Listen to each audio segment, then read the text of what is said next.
Meskipun ada kekhawatiran pandemi wabah COVID-19 akan berimbas dengan produksi pangan, namun Dinas Tanaman Pangan Wan Hortikultura Provinsi Kalimantan Selatan menjamin ketersediaan beras di Kalimantan Selatan aman hingga akhir tahun.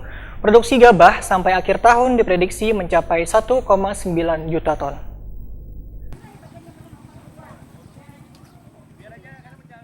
Meskipun ada kekhawatiran pandemi virus corona akan berimbas dengan produksi pangan, namun Dinas Tanaman Pangan Wan Hortikultura Provinsi Kalimantan Selatan menjamin ketersediaan beras di Kalimantan Selatan aman hingga akhir tahun. Produksi gabah sampai akhir tahun diprediksi mencapai 1,9 juta ton, sedangkan untuk konsumsi warga setahunnya sebanyak 418.000 ton. Kepala Dinas Tanaman Pangan Wan Hortikultura Provinsi Kalimantan Selatan, Samsir Rahman, Waitakoni Prima TV Baisukan Rabu 1 Juli 2020, dipastikan bila ketersediaan gabah di wilayah pandemi wabah virus corona ini dalam keadaan aman. Bahkan Provinsi Kalimantan Selatan masih menjadi penyangga pangan nasional bersama 11 provinsi lainnya. Samsir Rahman menegaskan dengan jumlah penduduk Kalimantan Selatan sebanyak 4,3 juta jiwa dengan konsumsi beras setahunnya 418.000 ton, artinya masih bisa surplus hingga di akhir tahun nanti sebesar 738.000 ton. Bahkan untuk bulan Juni ini Kalimantan Selatan sudah surplus beras sebanyak 82.000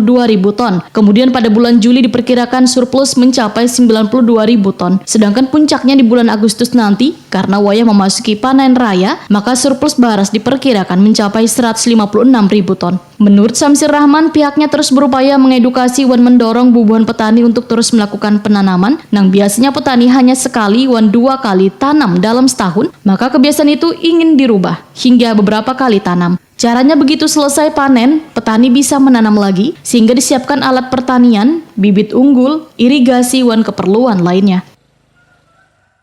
Dengan bulan ini, bulan Juli, kita sudah surplus nih. Di bulan Juni aja kita surplus di 82.000. Kemudian di Juli kita surplus di 92 nanti.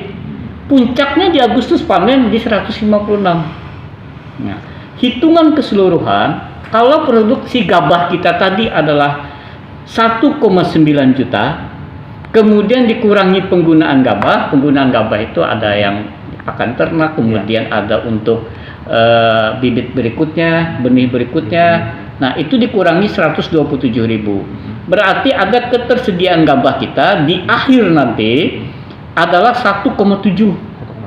1,7. Kemudian ada konversi. Kalau kita konversikan gabah ke beras, setelah digiling semuanya itu ada di 1.142. Jadi 1,1 juta ton. Ya. Lalu ada penggunaan beras. Nah, penggunaan beras biasa itu yang diolah tepung. Nah, itu ada sekitar 5.000. Maka ketersediaan beras kita di akhir nanti ada 1.136.000.